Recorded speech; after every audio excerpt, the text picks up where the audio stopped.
Oke, jadi jam 8:34 kami udah selesai pemanasan. Bayangkan tuh, udah snack di belakang tadi, sekarang udah pemanasan juga. Ini masih jam 8:34, jadi masih ada waktu 25 menit lagi sebelum ibadah dimulai di GKSB Spring Sewu Minggu 8 September nih. Tim kita sudah komplit, kami udah pemanasan. Keren kan? Luar biasa nih, tepat waktu semuanya.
Bertemu kembali, dan seperti biasa ketika saya datang ke Lampung selalu ada pertanyaan yang sama berulang kali.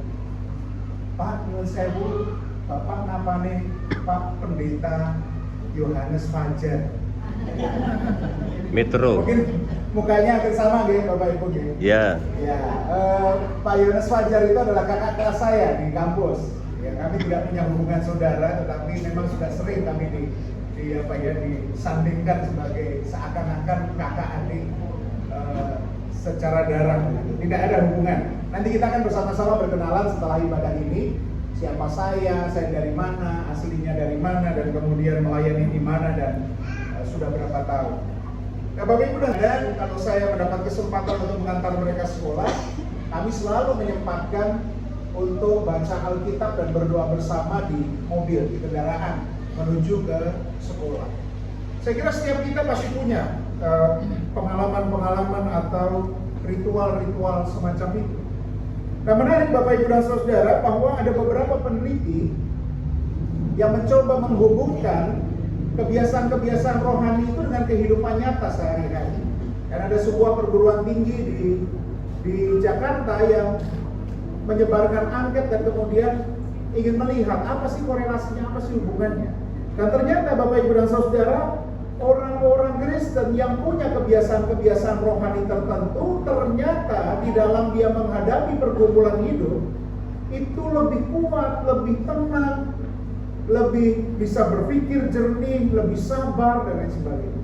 Sedangkan orang yang tidak terbiasa membaca Alkitab, orang-orang yang tidak terbiasa berdoa, cenderung lebih panik, lebih merasa ketakutan, mungkin tidak bisa tidur, dan lain sebagainya.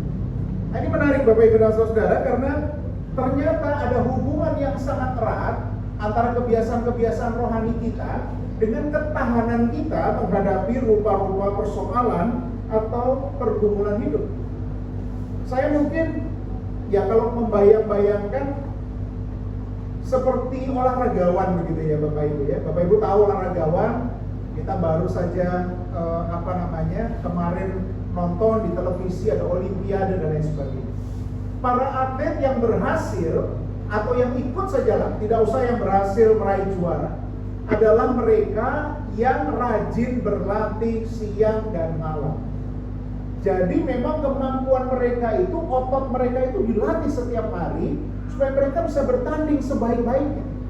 Orang yang sudah berlatih setiap hari, karena memang itulah yang dia terima setiap hari, ketika menjalani lomba nggak lagi takut Bapak Ibu. Nggak lagi merasa, wah saya nggak bisa ini, aduh saya nggak mampu ini. Tetapi ya sudah langsung jalankan saja. Nanti perkara ada yang lebih baik dari saya, yaitu urusan belakangan. Tetapi saya sudah terbiasa, otot saya sudah terlatih, saya pasti bisa. Percaya kepada Allah, tidak mungkin kita bisa mencintai Allah kalau kita tidak belajar untuk mengenal Allah. Kenali dulu siapa Allah kita. Kenali dulu bagaimana kuasanya dapat melindungi kita. Maka setelah kita mengenal Allah, barulah kita bisa mempercayakan diri kita. Jadi saya selalu melihat itu sebagai bagian dari rangkaian ya, kehidupan kita. Tidak mungkin orang yang tidak kenal Allah kemudian tiba-tiba langsung percaya. Tidak mungkin kemudian langsung beriman. Tidak mungkin Bapak Ibu. Tidak mungkin kita tidak pernah berdoa, tidak pernah baca Alkitab, kemudian kita usah beriman kepada Tuhan. Tidak sulit Bapak Ibu dan Saudara. Ketika kita kena pergumulan, ya kemudian kita goyang Bapak Ibu. Bapak Ibu dan Saudara, kapan terakhir Bapak Ibu pergi ke Jakarta? Kapan? Hari Selasa kemarin, Pak. Selasa. Iya. Jemput Bu Bambang. Bapak Ibu pergi ke Jakarta, rumah kosong. Ya, kemudian Bapak Ibu begini, semua sudah dikunci rumahnya, jendelanya sudah ditutup, ya semua sudah ready, kita sudah siapkan barang, kita mau berangkat. Lalu kemudian kita lihat noleh kanan kiri, ada tukang bakso Bapak Ibu lewat, tok. Lalu kita panggil tukang baksonya, Mas, remnya Mas, saya mau pergi ke Jakarta. Ini kunci rumah tak pasrah ke jenengan. Tolong rumah saya diresiki. Kemudian kita berangkat ke Jakarta, kira-kira apa terjadi dengan rumah kita Bapak Ibu? Resik.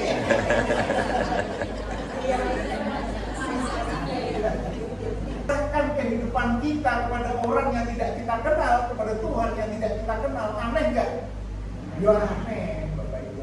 Gak mungkin kita bisa memasrahkan hidup kita kalau kita tidak sungguh-sungguh mengenal siapa Tuhan kita.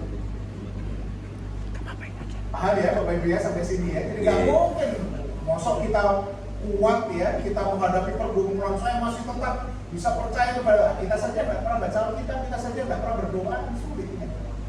Sulit, kita nggak mengenal siapa Allah kita. Nah Bapak Ibu dan Saudara, di Amerika Serikat ada seorang ahli akrobat yang mencoba untuk memecahkan rekor dunia, membentangkan kawat dari ujung tebing yang satu ke ujung tebing yang lain. Wah, tebingnya dalam Bapak Ibu dan Saudara. Dan dia kemudian jalan di atas kawat itu menggunakan kayu galah ya. Kemudian jalan selangkah demi selangkah gitu sambil miring-miring. Wah, orang udah pada deg-degan. Tetapi orang ini ahli akrobat Bapak Ibu. Sudah biasa dia di sirkus itu sudah biasa. Jadi melewati bola balik kemudian tidak pakai pengaman dan lain sebagainya, ya orang sudah percaya bahwa dia biasa dan bisa. Nah, suatu saat dia mengumpulkan para wartawan, dia mau menyeberangi tebing yang sangat dalam ini. Dan dia bilang kepada para wartawan, Bapak Ibu, para wartawan yang saya kasih, percayakah Bapak Ibu saya bisa nyebrang dengan selamat dan kembali lagi dengan selamat? Lalu jawaban mereka apa? Percaya, kami percaya. Kenapa Bapak Ibu percaya? Loh, kan reputasimu sudah terkenal. Kamu adalah seorang ahli akrobat, kamu sudah sering lihat kamu melakukan hal itu.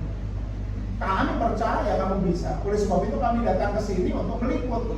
Besok kamu masuk surat kabar, kamu akan terkenal karena kamu bisa memecahkan rekor. Lalu si ahli akrobat itu terharu Bapak Ibu. Dia bilang begini, aduh, saya tidak nyangka ya ternyata Bapak Ibu ini sangat percaya kepada saya. Saya bisa melewati ini dengan baik. Kalau begitu, karena Bapak Ibu percaya kepada saya, sekarang saya minta salah seorang dari Bapak Ibu untuk saya gendong. Kalau Bapak Ibu ada di situ kira-kira ngacem nggak? Enggak. Buatan mawar Pak. Bukan. Nah ini urusannya nih, hidup dan mati. Kalau misalnya kepleset sini, ya sudah gitu ya. Kita besok keluar di koran nih Pak. Itu kan sudah jenazah ya Bapak Ibu dan Saudara, nggak lucu lagi gitu. Nah kemudian wah pada dorong-dorongan, nggak ada yang berani gitu loh. Terus kemudian si ahli akrobat bilang gitu, lah katanya percaya kok tidak berani mempercayakan diri kepada saya gitu. Wah terus dorong-dorongan, udah kamu aja. Akhirnya Bapak Ibu dan Saudara, seorang anak kecil maju dan kemudian bilang begini, aku mau kok digendong. Wah riuh lah penonton pada waktu itu. Oh ini anak nggak ngerti nih, itu bahaya. Nak kamu ngerti nggak kalau kamu digendong kepleset dia jatuh mati kamu? Enggak, saya percaya kok. Kemudian anak itu betul digendong Bapak Ibu. Kemudian si ahli akrobat itu nyebrang, selamat, semua tepuk tangan, tetapi masih harus nyebrang lagi kan, sekali lagi kembali. Kemudian pelan sampai dengan selamat. Wah semua bersorak-sorai Bapak Ibu. Hebat. Lalu yang menjadi perhatian wartawan bukan lagi si ahli akrobat ini, tetapi si anak kecil itu.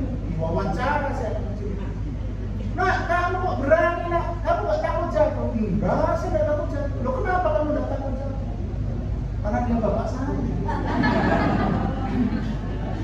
Saya sudah sering latihan gitu ya, sudah sering naik ke pundaknya. Jadi saya gak takut. Nah Bapak Ibu dan Saudara dikasih oleh Tuhan Yesus Kristus. Tuhan itu seringkali dia kita panggil sebagai Bapa kita. Tetapi apakah sungguh-sungguh kita mempercayakan diri kepada-Nya? Belum tentu loh Bapak Ibu. Saya nggak tahu ya, anak-anak muda zaman sekarang itu kalau sering main TikTok, ya, itu di sana itu sekarang ada tren baru pembacaan kodam. Tahu Bapak Ibu? Si A kodamnya ini, si B kodamnya itu, si C kosong, si C isi.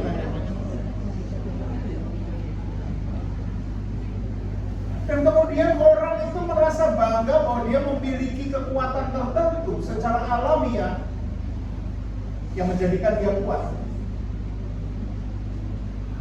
Ya, entah apalah kodamnya. Ada juga orang-orang percaya yang ketika menghadapi pergumulan merasa bahwa Tuhan itu tidak dekat dengan dia. Tuhan ini kayaknya nggak bersama dengan saya butuh sesuatu yang pasti. Kalau saya berdoa itu Pak Pendeta, saya tidak langsung menerima jawaban. Saya mau yang langsung terima jawaban. Saya mau pertolongan yang kelihatan. Lalu kemudian kita pergi kepada orang-orang pintar. Bagaimana kita nggak pintar Bapak Ibu? Kita pintar. Namanya luar biasa sama pintar. Kita pintar Bapak Ibu ya, cuman kita merasa seringkali ada orang yang lebih pintar dari kita dan kemudian kita mempercayakan diri kepada dia. Bukan orang pintar itu, ya mau makanin gitu kan, dan dia aja nggak kenal kita kok. Dia nggak tahu siapa orang tua kita, dia nggak tahu bagaimana kita dilahirkan, dia nggak tau kapan kita lahir di dunia ini. Ya kemudian komat kami, kemudian dia bilang apa? Saya sudah ini kasih air, kamu minum ini air ini ya. Nanti habis itu saya sembur kan, kamu akan bisa A, B, C.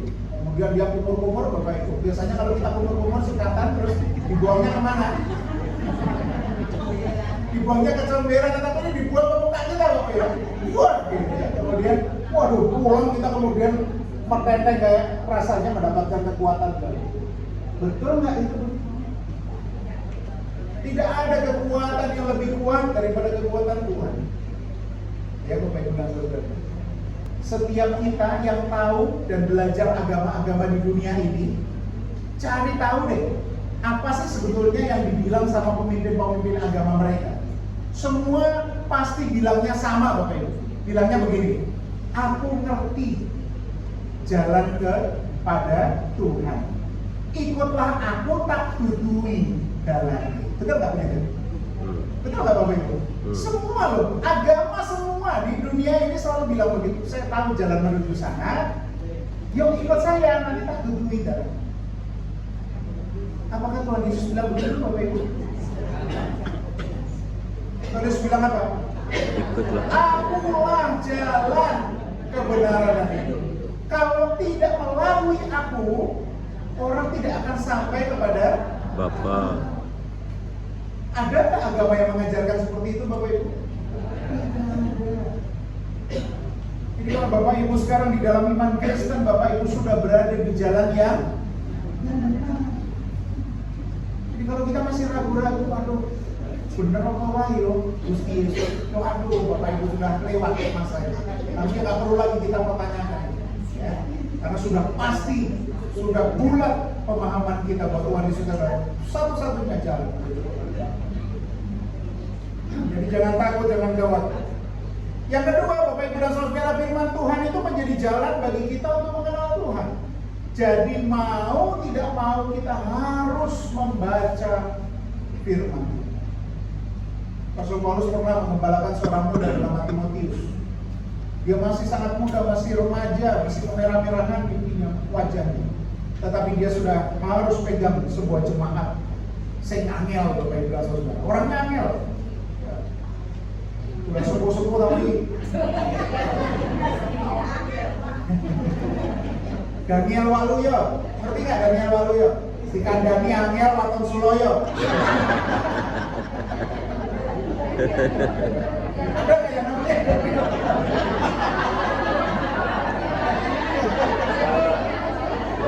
Daniel Mariman ada di belakang tuh. Selalu dipermasalahkan Timotius ini. Kamu masih muda, kamu nggak ngerti apa-apa.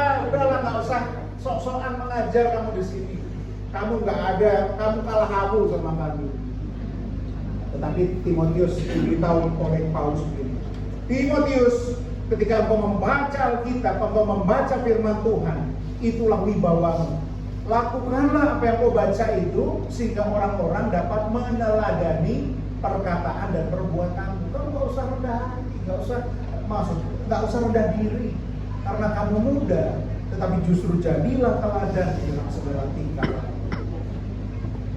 Apa yang terjadi Bapak Ibu pada waktunya Timotius ini menjadi pemimpin gereja yang luar biasa. Dia muda, tetapi dia hebat di dalam menunjukkan kedekatannya dengan Tuhan.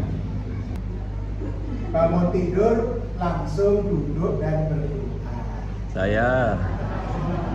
Oh, puji Tuhan. Puji Tuhan. Jangan langsung nyanda ceret, kan? So, kalau saya tanya ibu-ibu, pagi-pagi ketika bangun apa yang dicanda duluan? Ceret, Pak. Karena harus bikin pintang dan lain sebagainya. Tidak, tetapi ambil dulu kesempatan untuk berdoa. Kenapa kita harus berdoa?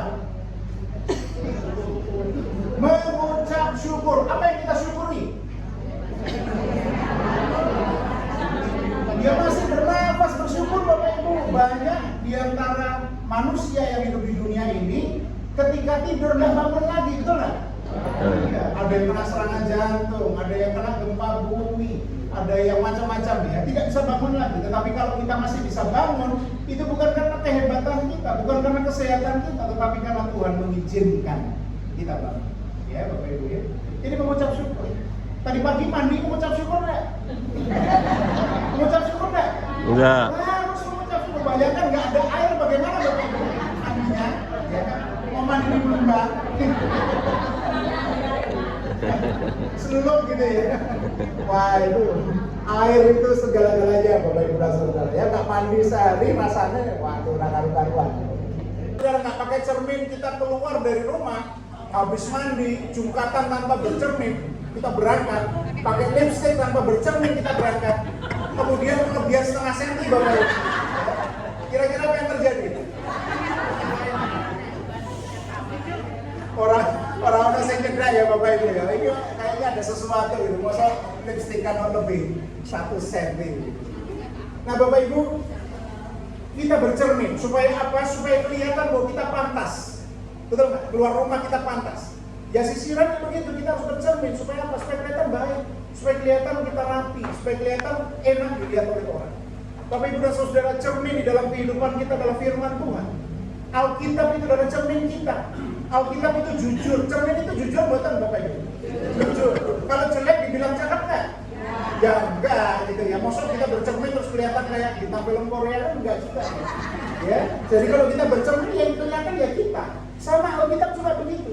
Kalau kita baik, kita akan dipuji oleh firman Tuhan. Tetapi kalau buruk, kita akan ditegur oleh firman Tuhan. Bahkan mungkin firman Tuhan akan memarahi kita untuk berubah. Sama Alkitab ini juga begitu. Jadi perlu Bapak Ibu dan Saudara kita membaca firman Tuhan. hati saya bunga Bapak Ibu. Sebagai seorang pendeta berarti saya berhasil mengajari jemaat saya untuk mencintai firman Tuhan. Kemudian, monggo Pak pendeta Pinara, oke, saya duduk. Kemudian ngobrol-ngobrol panjang lebar, kemudian tidak tahan hati saya ingin mengapresiasi. Wah hebat ya keluarga ini ya. Alkitab tumpuk-tumpuk di meja ini, mesti setiap malam baca Alkitab bersama. Jawabannya apa Bapak Ibu? Boten kok Pak. Alkitab ini di sini supaya gampang digoleki gitu ya. Jadi nggak belenak-belenak sana sini, taruh saja di sini. Kalau mau ke gereja diambil, nanti pulang dari gereja dikembalikan lagi di sini. Loh jadi baca Alkitabnya ya cuma ke gereja Pak. Bapak Ibu, kalau kita punya Alkitab di rumah tetapi tidak kita pergunakan, tidak pernah kita baca, ya apa gunanya Alkitab itu? Saya tanya sekarang, siapakah Bapak Ibu yang sudah khatam baca Alkitab? Puji Tuhan, ada beberapa yang angkatan. Puji Tuhan. Tuhan berikan kepada kita, betul ya? Tetapi kalau maunya kita dan maunya Tuhan cocok, waktunya tidak pas, maka Tuhan akan bilang apa? Tunggu, sabar, belum waktunya. Tunggu, saya punya rencana yang baik buat kamu. Sabar ya Pak. Tetapi Bapak Ibu, kalau kehendak hati kita dan kehendak hati Tuhan tidak sama, tidak match, apa yang terjadi? Tuhan katakan apa kepada kita? Tidak. Kalau kita ngotot, Bapak Ibu mintanya ular, padahal Tuhan mau beri kita ikan, Tuhan akan tetap beri kita ikan atau beri ular? Ikan. Kadang-kadang anak kita nggak tahu apa yang dia minta, betul? Bu, minta silet, kira-kira dikasih nggak? Kecuali dia sudah bisa pakai, oke lah kita kasih. Tetapi kalau anak kita minta silet kemudian nyok, nanti kalau ada apa-apa dengan dia yang disalahkan siapa? Ya kita sebagai orang tua. Terkadang kita harus juga bijaksana ketika memberikan apapun kepada anak kita. Selama Tuhan itu sudah mengerti siapa kita. Tuhan tahu apa yang sebaiknya diberikan kepada kita dan apa yang sebaiknya tidak diberikan kepada kita. Tetapi manusia terkadang taunya saya maunya itu, saya harus dapat itu, saya nggak mau yang lain. Padahal yang kita minta itu membahayakan kita. Maka ketika Tuhan katakan tidak, nah itu berbahaya buat kamu. Kemudian kita katakan Tuhan jangan, Tuhan tidak sayang kepada saya. Justru karena sayangnya Tuhan kita tidak diberi yang itu. Karena mungkin ketika kita diberi yang itu, kemudian kita justru malah meninggalkan. Bapak Ibu, banyak yang terjadi di dalam kehidupan saya tidak bisa cerita satu-satu, nanti di dalam percakapan setelah ini saya bisa cerita. Banyak kejadian saya alami di dalam kehidupan saya, dan salah satunya yang terbaru Bapak Ibu dan Saudara, saya kehilangan pendengaran. Yang sebelah sini saya sekarang tidak bisa mendengar, Bapak Ibu. Saya hanya bisa mendengar satu telinga. Jadi kalau nanti ramah tamah, Bapak Ibu mau ngerasani saya di sebelah sini. Saya nggak dengar ya. Jangan di sebelah sini, nanti saya nengok. Ayo ngerasani. Jadi ya sebelah sini. Saya nggak bisa mendengar. Saya nggak tahu kenapa bisa terjadi seperti itu. Saya berobat kemana-mana, saya ke dokter, saya ke THT, saya ke rumah sakit, segala macam alat sudah masuk ke kuping saya. Tapi Tuhan katakan tidak. Lalu saya berdoa saya, Bapak Ibu, saya bilang begini, Tuhan kan tahu ya bahwa saya paling butuh itu untuk saya melayani jemaat Tuhan. Maksud saya pelayanan kemudian jemaat cerita kemudian saya bilang, nggak enak dong dilihat. Tetapi Tuhan bilang, ya sudah itu yang saya berikan kepada kamu bisa lah dengan tetap sukacita melayani aku. Ternyata Bapak Ibu dan Saudara, saya merasa banyak diberkati oleh Tuhan. Justru karena kondisi saya seperti ini, saya bisa bertemu dengan teman tuli. Saya tidak pernah membayangkan Bapak Ibu dan Saudara bertemu dengan teman tuli. Teman tuli itu nggak ada di dalam bayangan saya. Kemudian saya tiba-tiba terjun ke dalam pelayanan mereka, dan kemudian saya ikut bersama-sama dengan mereka. Saya berkenalan dengan banyak anak-anak hebat Bapak Ibu, yang bukan hanya tuli tetapi juga tidak bisa berbicara. Dan mereka berprestasi secara luar biasa. Di situ saya malunya luar biasa Bapak Ibu. Hanya diberi, tidak mampu mendengar saja saya sudah bersungut-sungut, sedangkan anak-anak itu sejak lahir tidak bisa mendengar dan tidak bisa berbicara. tetapi mereka tetap berprestasi di dalam Tuhan untuk tetap mengucap syukur.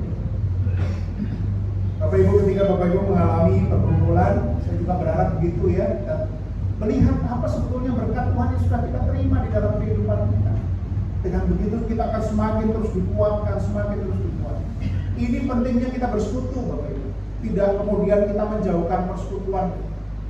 Kan ada di dalam Ibrani 10 ya. Ada orang-orang yang memang suka menjauhi persekutuan. Kalau suruh PA, suruh sarasian, nggak usah deh, males jauh. Datang Bapak Ibu, kenapa? Ketika kita datang itu iman kita dikonfirmasi, iman kita dikuatkan, supaya kita semakin dekat kepada Tuhan, semakin dekat, semakin kokoh, semakin kuat menghadapi tantangan, semakin mampu mengucap syukur. Untuk tetap percaya, beriman, karena aslinya itu beriman kepada Tuhan, artinya mempercayakan diri kepada Tuhan. Karena kenapa? Hanya dengan begitulah kita dapat menjadi seperti gunung Sion yang tidak goyah. Apapun tantangan yang kita hadapi, kita akan tetap setia kepada Tuhan. Selamat berjuang Bapak Ibu dan Saudara. Tuhan Yesus memberkati. Amin. Kami juga berdoa untuk setiap Adius Wall, orang tua kami di gereja bagi Tuhan. Secara khusus berkatilah mereka satu persatu. Mereka jadikan Tuhan sebagai yang utama, dan Tuhan memberkati mereka. Tuhan memberi kesehatan dan kekuatan kepada mereka, sehingga apa yang mereka kerjakan hari demi hari boleh menjadi kesaksian bahwa Tuhan baik, Tuhan Yesus senantiasa memberkati, dan Tuhan Yesus selalu menjagai mereka siang dan malam.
kesesakanku.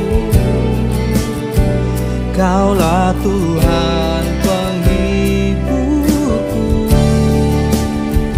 hatiku tetap percaya. Kaulah Tuhan harapanku, di dalam setiap langkahku. Kaulah Tuhan kekuatan.